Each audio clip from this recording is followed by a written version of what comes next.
Baik, Assalamualaikum warahmatullahi wabarakatuh. Alhamdulillahirrahmanirrahim. Pada kesempatan hari ini kita bisa bertemu kembali, bisa bermuajahah ya. Yang semoga apa yang kita ikhtiarkan ya, yaitu niat thalabul ilmi diberikan kemudahan, kelancaran Allah Subhanahu wa taala, dan juga barokahnya kita ngaji itu diberikan kesehatan, sehat wal afiah ya. Ala diniyah wa likulli salihah. Syafaat Rasulullah SAW. Al-Fatihah.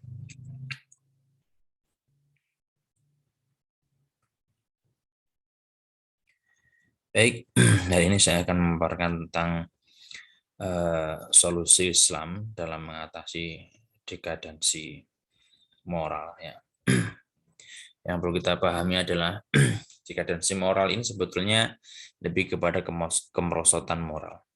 Apalagi di era digitalisasi ini semua serba mudah, semua serba gampang, tidak ada pembatasan-pembatasan seperti yang dulu. Semua informasi baik itu informasi yang betul, informasi yang hoax ya, atau palsu, atau informasi yang tidak benar, itu semua beredar dan bahkan sangat mudah sekali diakses. Nah, tentu ini akan membawa dampak positif dan juga negatif. Nah, hari ini kita menyadari bahwasanya banyak sekali problematika terkait dengan moral ya. Namun yang perlu kita perhatikan adalah Kanjeng Nabi Muhammad SAW itu liutami lima karimal akhlak ya. Jadi utami makarimal akhlak. Jadi Kanjeng Nabi Muhammad SAW itu sebenarnya diutus ke dunia itu ya untuk menyempurnakan akhlak. Kita tahu bersama bahwasanya dulu pada zaman jahiliyah tentu kita pahami bahwa sebetulnya secara tipologi masyarakat Arab waktu itu tentu sangat maju sekali ya. Cuma lagi-lagi yang perlu diperbaiki adalah moral atau akhlak atau tabiat. Ini yang perlu diperhatikan. Jadi jahil di sini bukan konteksnya bodoh secara teknologi atau bodoh secara tradisi, tidak. Tapi ini kemudian menjadi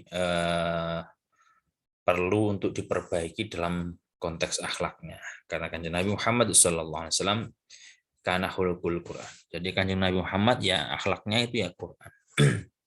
Nah, baik. Selanjutnya yaitu ya kita membahas bahwasanya Kanjeng Nabi Muhammad ini adalah sebagai uswah ya, sebagai contoh haliah yang baik. Kita tahu bahwasanya kita dibekali oleh Al-Qur'an, kita dibekali ya, ditinggali Kanjeng Nabi dua hal, yaitu yang pertama adalah Al-Qur'an ya, bayan ilahi, yang kedua adalah bayan nabawi. Nah, dua hal ini harus kita pegang secara utuh ya. Kita pegang secara utuh, secara kafah. Bagaimana caranya ya? Kemudian kita harus berguru. Kalau ngomong apa namanya? Ngomong baca saja tanpa guru itu berbahaya sekali ya, karena Islam ini agama itu sendiri, maka lihatlah dari mana engkau mendapatkannya. Orang kafir, orang non muslim mungkin bisa baca Al-Quran ya, tapi mereka tidak beriman. Nah, kemudian kita yang orang Islam itu mungkin juga bisa baca gitu, tapi kemudian untuk menerjemahkan dalam kehidupan sehari-hari itu perlu contoh ya. Oleh karena itu ketika kita belajar, ketika kita ngaji, maka harus ngaji kepada ahlinya.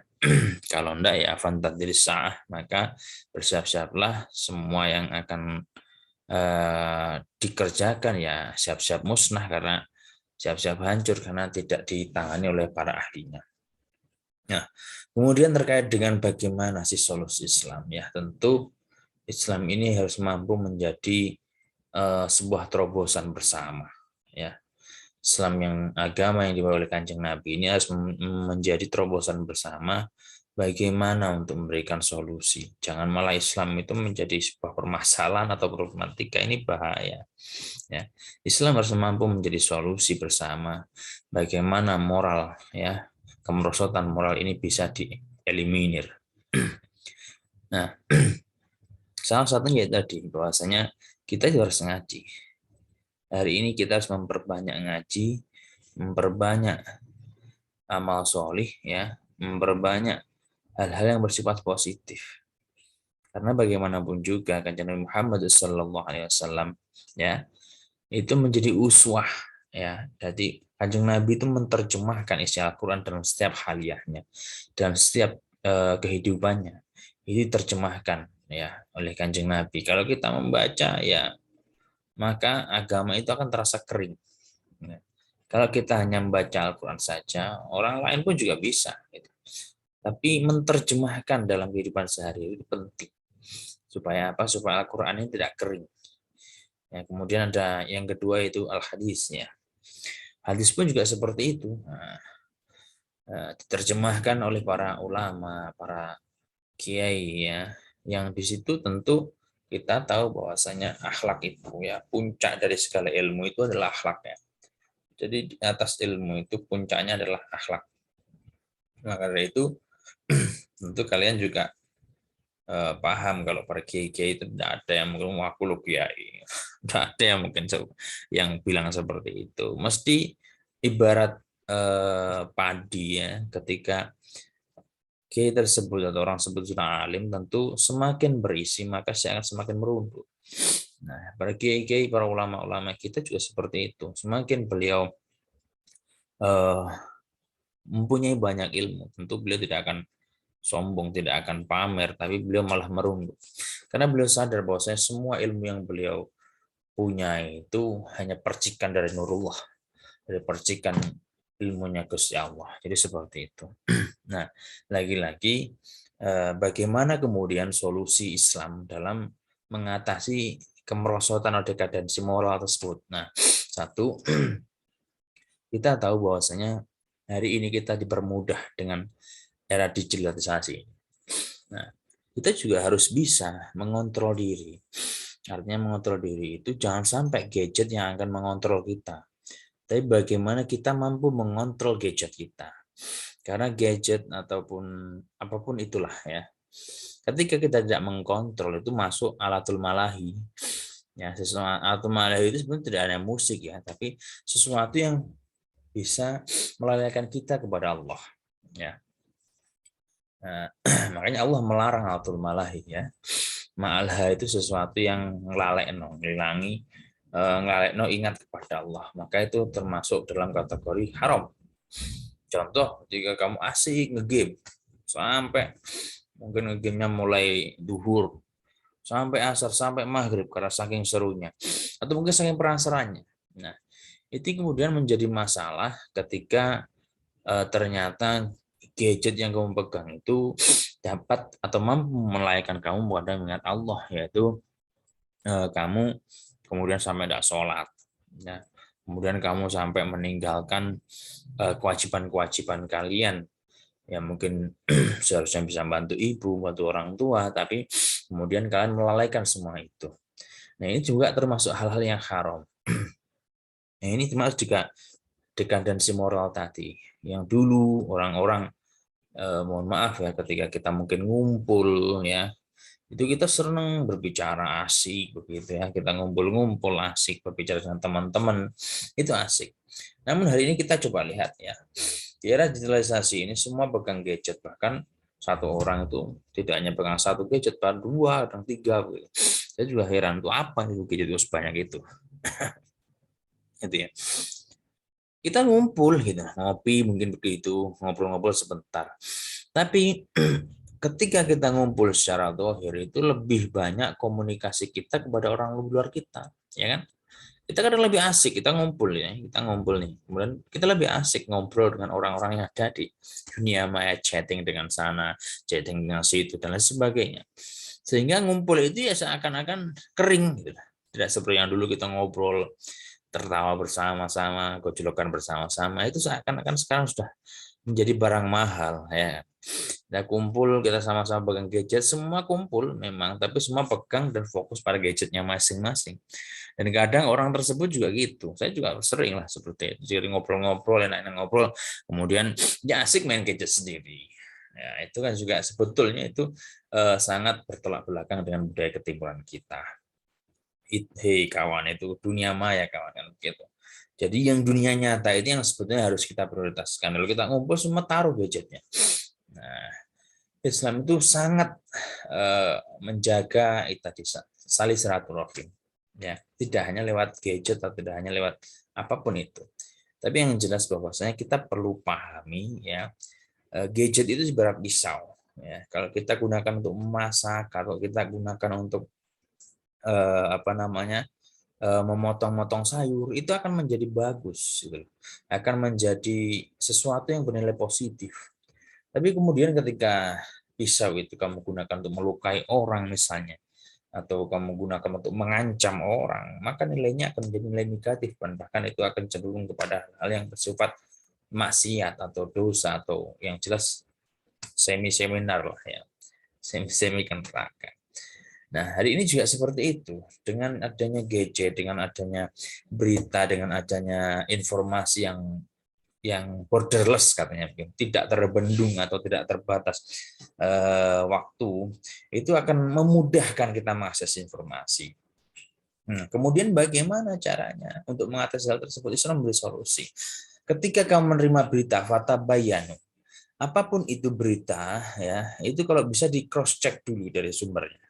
Ya, ketika kita menerima informasi, ketika kita apa namanya, mendapatkan sesuatu berita, maka lebih baik ketika berita itu mengandung unsur yang kurang bagus, ya itu harus di cross check dulu.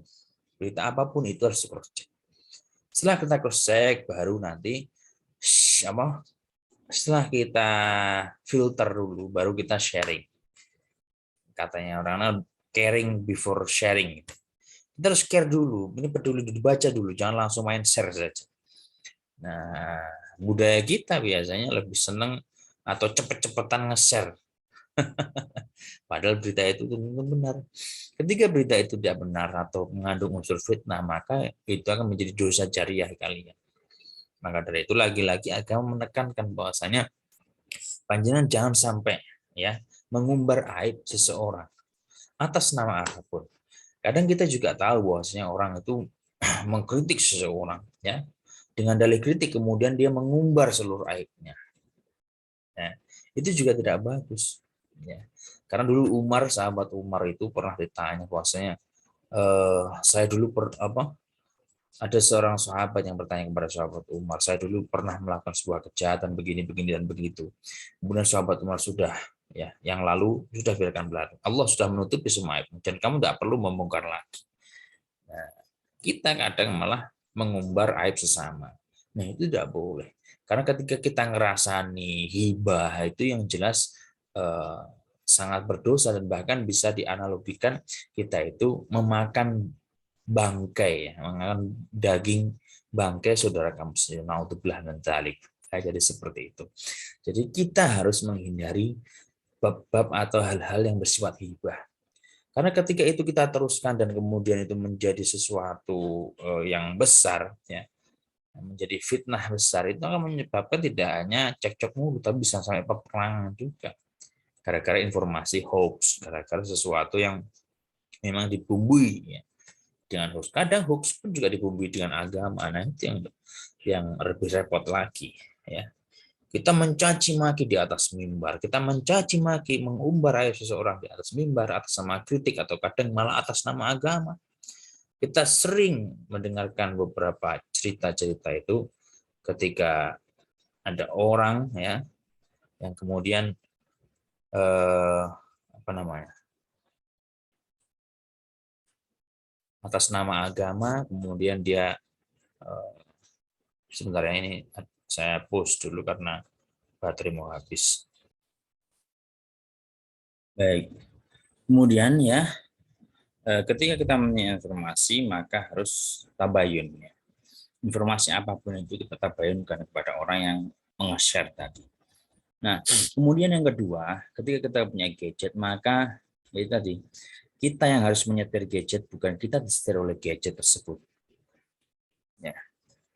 Suatu contoh begini, jadi ketika kalian menggunakan gadget maka gunakan tuh hal yang paling positif, ya, mengakses informasi berita yang bagus, yang akurat. Kemudian hari ini tentu karena era digital, ya, bahkan yang dulu tidak kita perkirakan sama sekali, ini seperti contoh kiai pesantren. Semua kiai pesantren sekarang sudah hampir rata-rata lah 90% itu sekarang sudah kerso ngaji online.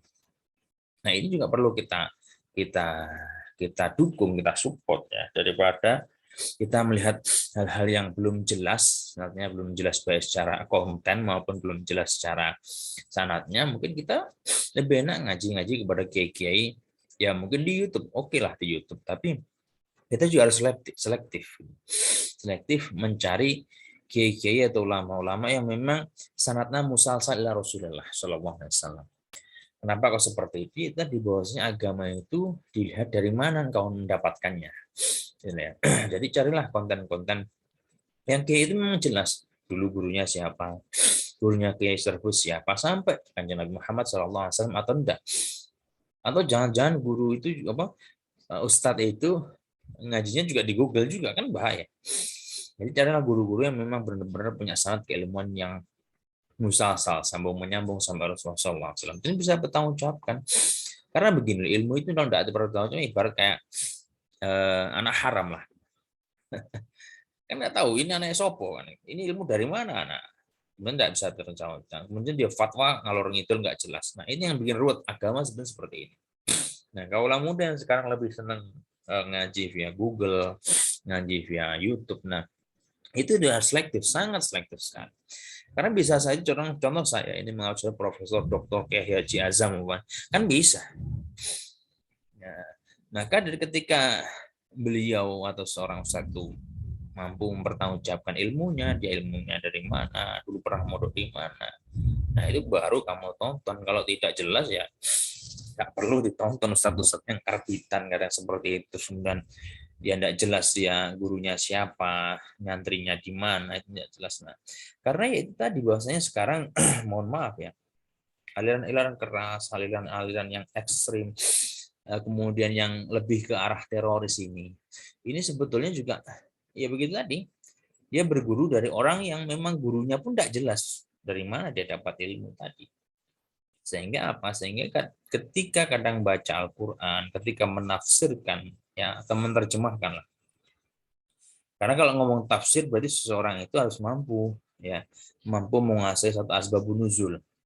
Kedua ilmu alat. Ilmu alat itu ya harus paham tajwid, harus paham nahwu shorof begitu, itu harus paham semuanya.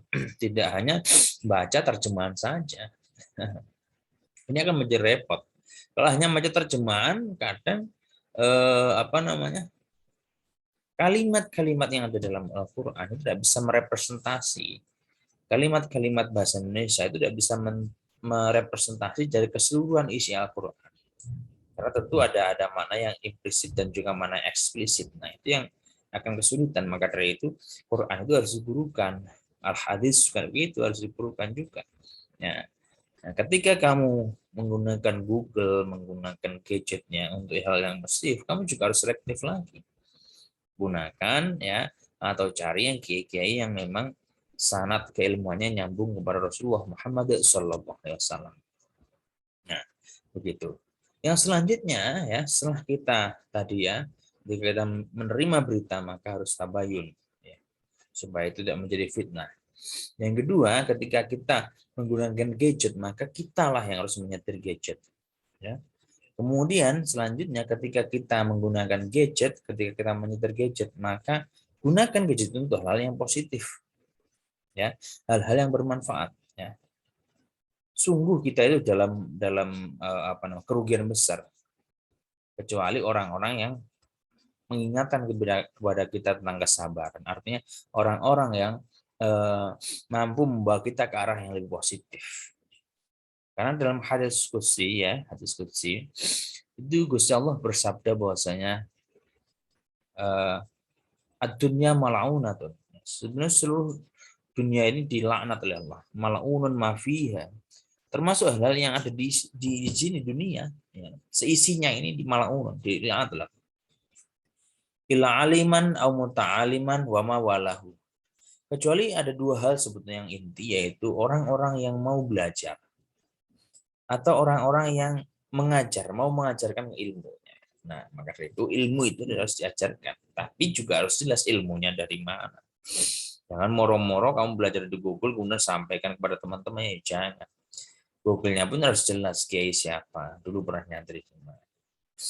Jadi sebenarnya dunia ini isinya dilaknat oleh Allah Subhanahu wa taala, kecuali dua tadi, orang yang alim atau muta'alim. Orang yang seperti kalian ini mendapatkan barokah tentunya dan tidak dilaknati oleh Allah. Nah, gitu ya. Wa malu atau orang-orang yang mendukung atau hal-hal pendukungnya, piranti pendukungnya. Nah, ini gadget ini Zoom ini bisa menjadi positif. Ya kalau kita gunakan untuk ngaji seperti ini, ya. Terus kemudian apa namanya? Contoh seperti saya ya, sekarang ngaji. Saya dulu dapat ilmu juga dari guru saya yang ada di Kediri. Saya di Kediri di Lerboyo dulu dapat ilmu dari Syekhona Halil Bangkalan. Syekhona Halil Bangkalan ilmu sampai gurunya Musalsal dari Rasulullah SAW. Jadi bisa dipertanggungjawabkan. Nah, gitu ya. Ini merupakan hal penting bagi kita semua bahwasanya ya ilmu itu harus digurukan, khususnya ilmu agama.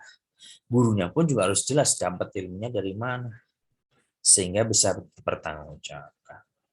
Nah, kemudian setelah kita punya gadget, terus kemudian kita manfaatkan untuk hal-hal positif, kita juga harus mampu ya mengkontrol itu tadi bahwasanya gadget ini hanyalah piranti pendukung ya.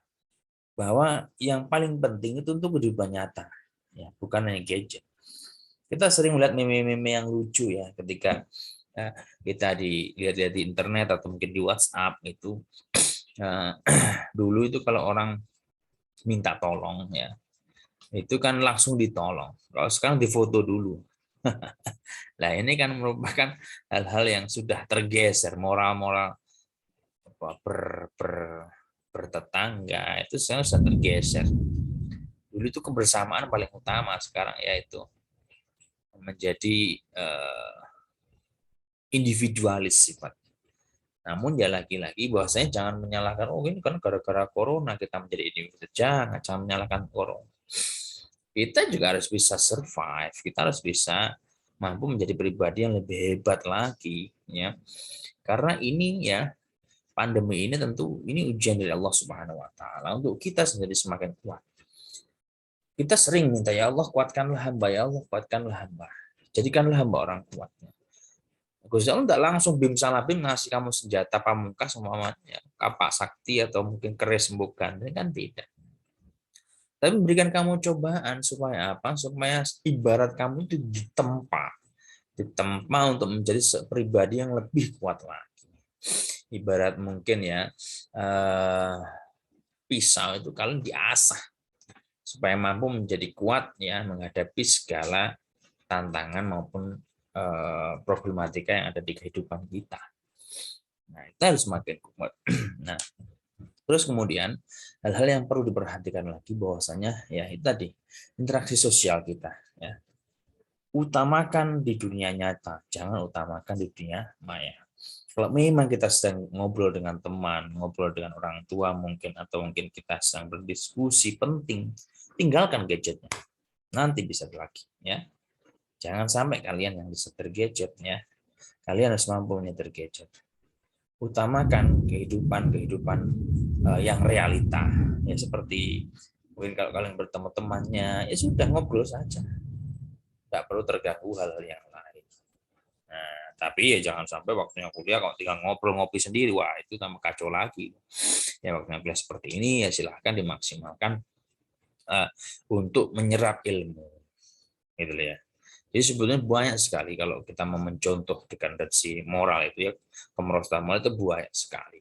Nah, karena ya itu tadi apa namanya dengan kecepatan informasi dan teknologi itu tadi itu mempermudah kita, mempermudah dari hal-hal positif maupun mempermudah untuk hal-hal yang negatif. Mungkin kita di luar negeri ada suatu berita terkait mungkin hal-hal yang vulgar begitu, itu bisa sampai di sini mungkin dalam hitungan detik, tidak perlu nunggu hari, tapi dalam hitungan detik sampai di sini. Maka lagi-lagi sebetulnya muaranya adalah ketika kita pengen ya mengatasi kemerosotan moral, maka semua generasi muda khususnya para kalian yang hari ini menjadi mahasiswa itu juga harus menjadi pelopor ya. Pelopor dalam apa? Pelopor dalam hal kebaikan sekecil apapun. Karena apa? Karena pemuda ya. Subhanul Yaum. Kalian hari ini pemuda, tapi kalian juga akan dipersiapkan untuk menjadi Rizal Wat. Bahwa kalian juga akan dipersiapkan menjadi orang-orang pemimpin pada masa depan. Nah, kalau pemudanya sudah karu-karuan, nah gimana nanti pemimpin di masa depannya? Ya, maka dari itu sebetulnya narkoba itu juga merusak sekali. Ya, karena itu kebanyakan yang dirusak adalah generasi-generasi muda. Supaya 1, 2, 10 tahun lagi, ketika dia seharusnya sudah mampu menjadi pemimpin, dia sudah teler duluan. Nah, gitu ya. Jadi mereka sudah teler duluan karena ya tadi sudah kecanduan dan sebagainya. Nauzubillah min dzalik. Ya semoga-moga yang kuliah di Unira ini semua selamat, ya diselamatin Allah Subhanahu wa taala tentunya ya. Jadi muara yang kita diskusikan ini adalah bagaimana sih sebetulnya solusi dalam Islam. Solusi dalam Islam untuk mengatasi delikatasi moral adalah satu, yaitu mengaji. Ya. Kenapa kok mengaji? Dengan mengaji kita tahu bagaimana ngajeni orang lain. Bahasa Jawa ngajeni itu menghormati orang lain. Itunya ketika berinteraksi tadi sosial kita ngajeni itu menghormati, hormat kepada orang lain. Contoh ketika ngomong begini kemudian kamu tinggal apa? Kan tentunya kamu juga akan kecewa. Tidak binafsik. Jadi kita harus mulai dari diri kita sendiri. Kira-kira laku di konok nih kecewa enggak? Nah, gitu ya. Nah, dengan mengaji juga, mengaji dengan kepada para kiai tentu kita menjadi tahu haliyahnya. Bagaimana sebetulnya implementasi dari sebuah hadis tadi? Bagaimana sebetulnya implementasi dari Al-Qur'an tadi yang berbilang seperti itu umpamanya. Nah, kita akan tahu. Dari situ kita akan bisa menjabarkan, bahkan kita bisa mencontoh, oh ternyata seperti itu. Nah, ya. Jadi ini jangan sampai bosan untuk mengaji. Karena mengaji itu penting ya. Hidup di dunia ini paling mungkin 10, 20, 70, 80, 100 tahun lah maksimal. Itu pun juga kita sudah nggak bisa ngapa-ngapain ya. 100 tahun itu ngerepoti biasa, ngerepoti anak, ngerepoti bojo kan begitu. Lihat bojone sih urip. Dan repoti tonggo barangan. Nah, maka dari itu kalau sudah umur sekian mungkin kita tidak bisa ngamal sehebat sekarang. Nah, mumpung kalian masih muda, mumpung kalian masih sehat, ya, gunakanlah kesehatan untuk beramal soleh, beramal baik sekecil apapun, ya, sekecil apapun. Contoh hari ini masuk dengan dengan baik, mengikuti tugas dosennya, ya, itu juga amal kecil, tapi itu kan berefek besar ketika semua sergetek bareng-bareng. Nah, gitu ya. Jadi ngaji, ngaji dan ngaji. Teruslah menuntut ilmu. Karena ilmu itu menjadi penting ya, menjadi hal-hal yang sangat urgent baik untuk kehidupan kalian secara pribadi maupun kehidupan kita dalam masyarakat sosial ketika berbangsa dan bernegara. Karena bagaimana juga ngapunten ya, bodoh itu tidak berilmu itu yang menyebabkan keruntuhan sebuah negara, keruntuhan sebuah kebudayaan itu karena bodoh tadi. Dulu di I'anatul Thalibin diceritakan bahwasanya ada dua orang. Ya. Satu ini ada seorang yang pinter, ya. Saya bilang ngalim kalau ya tidak terlalu pinter lah. Tapi dia masih fasik itu ya si nakal, wong pinter tapi rotok nakal gitu. Kemudian ada orang yang bodoh tapi dia ahli sholat, ahli ibadah. Nah, kemudian ada dua ulama. Kira-kira bagusan mana orang yang abid tapi jahil, abid itu ahli ibadah tapi jahil, dengan orang yang pinter tapi sedikit fasik. Saya nggak ngomong jahat ya, fasik aja gitu. Itu bagusan mana? Akhirnya dua kiai ini, dua ulama ini riset itu penelitian musola. Ini ada di kitab I'anatul Thalibin ya, karangan Sayyid Abu Bakar Sato. Abu Bakar Sato itu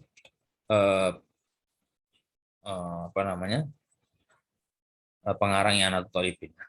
Nah, beliau punya guru nama Syekh Mahfud At-Tirmasi. Mohon maaf dulu, punya murid namanya Syekh Mahfud At-Tirmasi. Syekh Mahfud At-Tirmasi punya murid namanya Syekhona Khalil Bangkalan. Syekhona Khalil Bangkalan punya murid namanya Hadrotus Syekh Hasyim Asy'ari. Hadrotus Syekh Hasyim Asy'ari punya murid namanya Romawi Said Ketapang. Nah, jelas. Kalau dari jalur dari Lirboyo berarti ya dari Syekhona Khalil itu punya murid namanya Mbah Yai Manap atau Mbah Yai Abdul Karim Lirboyo, dan Lirboyo sudah santrinya menyebar kemana-mana. Nah, jelas berarti keilmuan itu sangat, keilmuan itu penting. Nah, dalam kitab ini terangkan bahwasanya ada dua orang ulama itu riset atau penelitian. Bagus mana antara orang bodoh yang abid ahli ibadah tapi bodoh, dan juga orang yang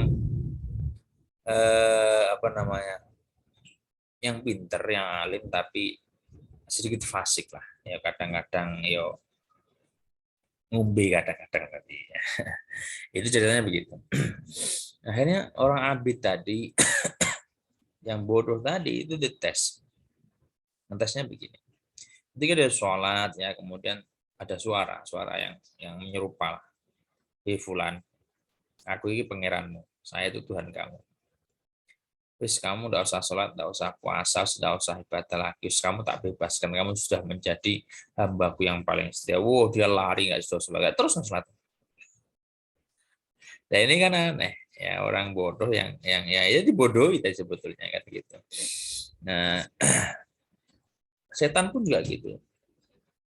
Setan itu akan lebih sulit menggoda orang tidurnya orang alim daripada ibadahnya orang bodoh.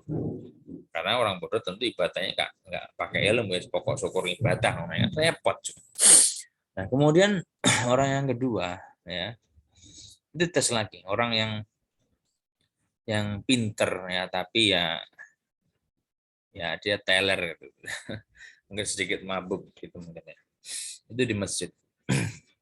Terus dua kiai tadi yaitu di depan pengimaman itu bilang begini, hei fulan, saya itu Tuhan kamu. Kamu mbok ya malu masa di masjid kok yo ambek apa teler begitu. Langsung tarik pedang ya. Oh lu muka nerobak, jadi tak ajar kamu, siapa yang bilang kamu itu Tuhan? Mosok Tuhan kok kamu bengok-bengok di masjid. Lari doang. Artinya apa? Bahasanya ternyata orang yang pinter, yang alim itu pun meskipun dalam kondisi seperti itu ya mungkin fasik lah. Itu kelingan sapa pangerane. Lah orang tadi yang abid, yang bodoh tadi ternyata tidak paham bahwasanya tidak ada wahyu. Sekarang kok usah dia percaya saja ada suara-suara yang tidak jelas begitu menyuruh dia untuk tidak beribadah. Nah, tapi ya itu tantangan bagi kita semua bahwasanya kita paham. Ya, bahkan seorang waliullah seperti Syekh Abdul Qadir Jilani qaddasallahu sirah niku, beliau juga sempat digoda oleh setan ya.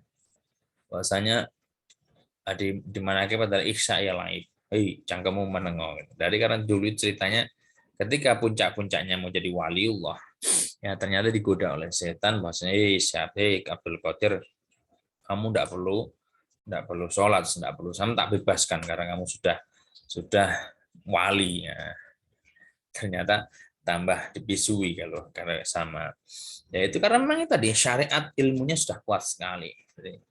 Jadi sudah bisa, oh ini cangkemnya setan ini. Ini bisikan setan sama bisikannya gaib dari Gusti Allah itu tahu. Nah, itulah pentingnya ngaji, bahwasanya kita harus memperkuat fondasi syariat kita, ya, memperkuat keilmuan kita supaya kita menjadi pribadi yang baik, supaya kita menjadi salah satu pelopor-pelopor untuk mengeliminir ya kemerosotan moral tadi. Kalau kita bisa mulai dari diri kita sendiri, kemudian kita keluarkan kepada tetangga kita mungkin, teman kita mungkin, atau saudara kita, insya Allah itu akan berefek besar sekali, berefek yang sangat luar biasa. Nah, hal seperti itu ya perlu lagi-lagi kita mulai dari diri kita pribadi. Ya gimana ya waktu contoh ini hal yang paling kecil ya.